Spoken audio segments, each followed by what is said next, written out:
Awesome.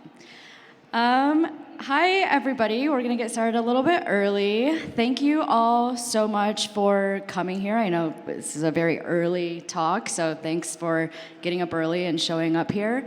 I'm going to be speaking about experimenting with DAOs and NFTs. So first of all, a little bit about who I am and why I'm qualified to speak on this. My name's Diana. I'm the founder of Rehash, which is the very first community-owned podcast. And what that means is that our community members are the ones that help make key decisions about the podcast, such as which guests we invite onto the podcast. Before I started Rehash, I had recorded about 200 podcast episodes on Web3 topics at two different companies, at Rabbit Hole and at Unstoppable Domains.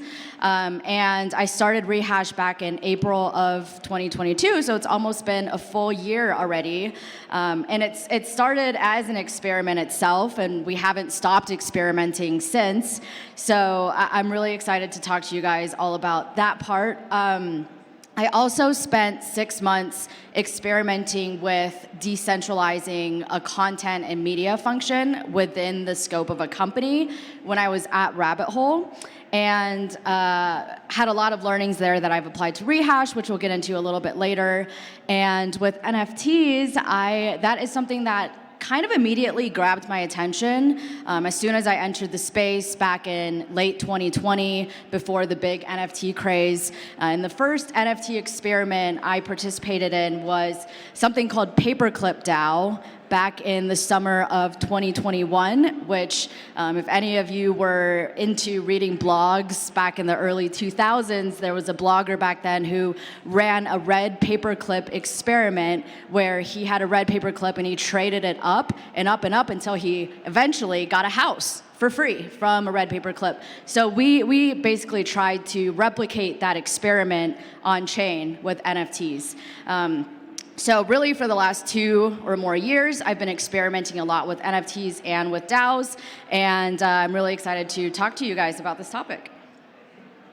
Hopefully you're here because you're interested in experimenting with DAOs and NFTs, but really this talk is for anybody who is maybe a DAO contributor, a core contributor at a DAO, or even a fringe member, somebody who's a community leader in a DAO or in a company, somebody who's a creator. I think a lot of the learnings that I've gained from the last couple of years really apply to creators who want to better connect with and engage with their fans. And anybody who's just a curious mind and wants to learn more about how to push the boundaries of what we can do in Web3. And most of all, somebody who's not afraid to fail. And looking out here, I'm not seeing anybody that looks like Albert Einstein, which I guess makes sense because if you were Albert Einstein, well, this gentleman here slightly resembles Albert Einstein. Thank you for being here. If you have more wisdom to share, please feel free to come up and take my place. So to start off, why experiment in Web3? For starters, the first thing is that experimentation at its core is really all about learning and value creation. By learning more about your audience and your community, you're better equipped to know how to provide value for them. Another thing is that experimenting can help you avoid what I call analysis paralysis, and maybe some of you heard of this before, but it's this idea that sometimes when you overthink a certain thing or overanalyze something to infinity, that you never actually go and get the thing done and execute on it because you keep waiting to have that perfect strategy. And this is actually one of the questions I've gotten the most about Rehash is how did we start Rehash? Did we have a perfect strategy before executing, or did we kind of just go for it? And the answer is absolutely that we just went for it. When we started Rehash back in April, we had nothing more than a vague idea of what a podcast DAO could look like and a set of core values. And that was enough for us to launch our crowdfund and to successfully achieve 3x what we set out as our goal for the crowdfund. The next thing is that experimenting helps you move quickly. So once you get things going, if you can experiment, if you can learn, course correct, if you can learn from your mistakes and course correct quickly, that'll help you to move faster. And some of you may know this famous quote by Jeff Bezos that he shared in a letter to his shareholders back in 2016, where he said, if you're good at course correcting, being wrong may be less costly than you think, whereas being slow is going to be more expensive for sure. So experimenting is a really good way to get you to move quickly, learn fast, and ultimately save your company, your organization, money in the long run. And then finally, I think that right now, in a bear market, is the perfect time to experiment, because right now there's less money floating around, which means it's lower stakes for failing. So if anything, right now is the best time to experiment, figure out what works and what doesn't work, so that when the next bull market comes around, you'll be perfectly positioned to just go out and do the thing that's going to bring you the most success. Two quick caveats before I move forward. When I use DAO in the context of this talk, I am more so referring to a decentralized community, not necessarily a fully decentralized autonomous organization. So just a quick caveat there. And then the other thing is that as I'm speaking about this, I'm speaking from my own experience building Rehash and from other DAOs that I've seen. With whatever you're building, each person in the audience here is probably building something different, is involved in a different community with different culture, different goals. Make sure you're thinking about what your goals are specifically before applying any of these principles. So, experimenting with DAOs, why would you want to decentralize your community? The first is to increase happiness and loyalty. The more ownership you hand over to your community, the more engaged they'll feel with your brand and with each other.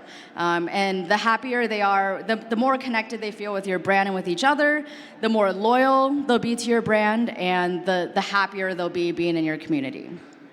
The second thing is that when you decentralize your community or your organization, you can streamline a lot of the admin and operational tasks within your organization. So when you replace a lot of the manual admin tasks that any organization would have to do, and replace that with technology, you can actually move a lot faster. You can get a lot more done with your resources. So for example, with Rehash, we have an on-chain governance voting period every season where we ask our community members to nominate their favorite guests that they want to hear on the podcast and vote on them. And we use JokedDAO for this. It's all on-chain, on Polygon, very low cost. And this completely eliminates any need for any of us on the core team to, manually go through and count how many votes each person got. And there's so many other examples of how on-chain governance can help streamline ops for your organization.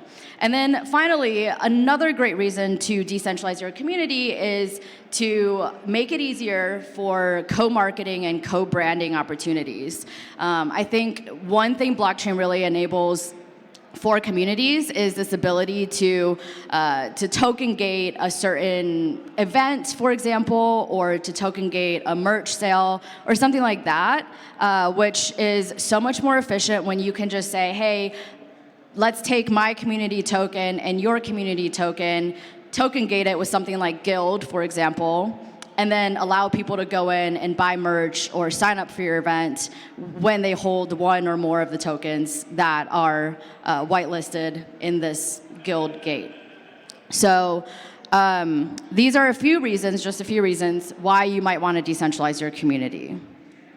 So an example of this with the Rehash as a podcast, for example, in the first box on the left, you can see if you have a fully decentralized model, that means the DAO is voting on, maybe who the host is, what the format of the podcast is, who the guests are, what your monetization models are, what your treasury allocation is. all of these things, whereas on the far right side, you have a fully centralized system where a single entity is determining these things. And when probably 99% of the podcasts you listen to right now follow that fully centralized model on the far right, where you can experiment is in the middle. So I don't think that a fully decentralized system is the goal for everybody here. It might be for some, but I think for most, your goal is going to exist somewhere on that spectrum between fully decentralized and fully centralized. And that's where you'll want to experiment in the middle. And so, for example, for Rehash, we are experimenting primarily with the guests part, letting our community members decide which guests are invited onto the podcast. But you might also want to experiment with other things, other aspects of your content, your media, your organization, your company. So when you think about decentralizing your community, a few tips I think that apply to most people. The first that I would highly recommend is to create very clearly defined values. I mentioned this earlier when we started Rehash. We had a set of very clearly defined values, and we said, we're not quite sure where we're going to go with this, but these are the things that really matter to us. So if you align with this, if you vibe with our values, come join us, and we can build it together. The second is to start small and grow later, and I think this is a much less controversial tip now that we're in a bear market, but I think back in the bull market, everybody just wanted to grow really fast, and that's not always a good thing because, as I'm sure many of you have seen, the drop your ENS tweets and things like that, where you just get thousands and thousands of bots coming in and trying to get any airdrop or any freebie they can. What you end up with there long term is you end up with a lot of followers, a big community of people who don't actually understand what you're doing, what you're building, and aren't loyal to you. And at the second you do the tiniest thing wrong, they'll turn their backs on you. And that's not, I think, what anybody wants. So be patient, start small, grow later. And then the last thing is that you want to nurture each role. So let me get a little bit more in depth with each of these things. The first thing, going back to values real quick, is that when you set your values, another quick tip is don't just say this is my value, but also explain why this is your value, and by holding this value, what that actually means to your organization. So, for example, one of our core values is basically a diversity value. And so by holding this diversity value, what does that mean? It means that we're going to make a conscious effort to invite diverse guests onto the podcast. And the fact of the matter is, we're on season 4 of the podcast right now, and each season of the podcast, we've had over 50% female guests, which, as you guys, I'm sure walking around here, looking around, you can see that there definitely are not close to 50% female in the Web3 space. So I'm really proud that we've held true to that value. Again, starting small, it can be tempting to grow fast, but if you start small and be patient with building your community, you will reap rewards long term. And then finally, nurture each role. So I think a lot of the times in this space I hear people saying, how can we get people more active and engaged in our DAO? How can we get people to become core contributors? And there's this pressure to make everybody a core contributor. And I actually think that that shouldn't be our goal, to make everybody a core contributor. I think everybody in our community and everybody in our audience serves a very specific purpose. You can kind of see, I've laid this out as 1, 2, 3, and 4, and you can kind of envision this on a spectrum, where on the one end, you have your core contributors who are fully committed to what you're doing, what you're building. They're all in. They're maybe spending all of their time working on your project. And then on the opposite end of the spectrum, you have kind of your lurkers, the people that maybe pop into your Discord once in a while, say GM, or maybe listen to one podcast episode every couple of months. These people are just as important as your core contributors, and you want to nurture those relationships too. So I think the key thing to understand here is that you want to be able to identify where each person in your community sits on the spectrum, and to be able to nurture that relationship accordingly. So if you identify somebody who keeps shilling your project on Twitter without you even asking, or maybe you don't even know who they are, you want to grab onto that and keep nurturing that relationship so that they can keep doing that for you. If you have somebody that just pops in once in a while, still take the time to reply to them, to say hi to them, keep them involved in your community, and maybe over time they can become a more involved contributor and eventually become a core contributor. But just know that that is not always the goal. You don't want thousands and thousands of core contributors. That's not what's going to drive your organization forward. So moving on to NFTs. NFTs are, they kind of had their time back in 2021, and people don't talk about them so much anymore. But this is something that we've been experimenting with at Rehash with podcast NFTs. And I think there is a lot that can be done in this realm. But as of now, I think it's still very unclear why people collect content NFTs. And by content NFTs, I mean, music NFTs, written article NFTs, podcast NFTs. So I actually ran a poll on Twitter asking why people, anybody who's paid money to mint a piece of content, why they did that. And I think the primary reasons are, A, to support a friend, for the utility attached, so like say it gives you governance rights in the community, for the high quality content, so it's like the same reason why people collect really expensive pieces of art, because it's high quality content, and then for the perceived status. And by far, from the Twitter poll, but also from just talking to people, the primary reason right now why people buy NFTs is to support a friend. And this could be for a few reasons. Maybe like the quality of content isn't quite there yet. But when we think about, in the context of supporting a friend is the primary reason why people buy content, that is even another reason to really nurture your relationships in your community, build those one-on-one relationships so that you can get people to understand what you're doing and back, whatever it is you're creating or building without perhaps being a friend or knowing you to that level. So 3 quick tips for experimenting with NFTs. The first is to define your goals. So I think, a lot of times like people immediately jump to, well, how should I price my NFTs? How should I structure my NFTs? Should I structure them as, multiple editions or as one-of-ones? And I think before you get into that, you should define what your goal is. So for example, with Rehash, our goal right now is to get people in the habit of collecting podcast NFTs. I think podcast NFTs still is not like a very popular thing that a lot of people have heard of or understand. So we just want to get people in the habit of it.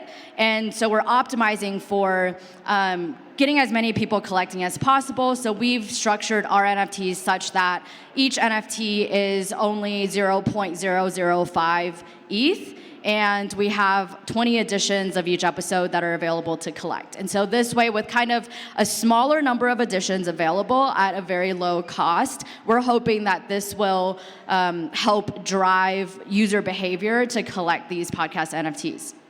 If your goal, maybe during a bull market is to generate as much revenue as possible, then that might not be how you want to structure it.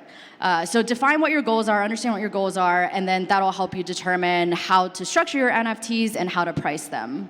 You also want to be able to identify your collector, and luckily there are tools nowadays, such as Bello, which I'm a big fan of, that can help you better understand who your collectors are. So a tool like Bello, for example, will actually show you who all of your current collectors are and other projects they've collected, the average amount of money they've paid per NFT, and different other points of data about your current collectors so that you can better understand how to price out your NFTs.